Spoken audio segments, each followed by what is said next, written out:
Viral warga dobrak dan pukul wanita dikira pacar ternyata adik pemilik rumah. Nih, apa? Hah? Kada itu caranya, Mang. Kada itu caranya. Ketok baik-baik, ya Allah. Viral insiden salah paham terjadi di Baamang, Kalimantan Tengah, saat warga mendobrak pintu rumah seorang pria pada pukul 1 dini hari, Selasa, 15 Juli 2025. Pelaku nekat merusak kaca di bagian pintu dan diikuti dengan pemukulan terhadap seorang perempuan yang ternyata adalah adik kandung penghuni rumah. Pelaku mengira bahwa pemilik rumah diam-diam membawa pacar ke dalam rumah.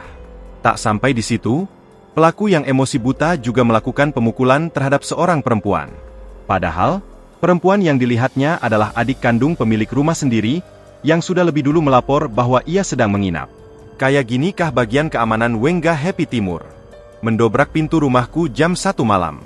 Dia pikir anakku itu bawa pacarnya padahal adanya sendiri, tulis pemilik rumah tersebut. Kasus ini telah dilaporkan ke kepolisian setempat untuk diproses lebih lanjut.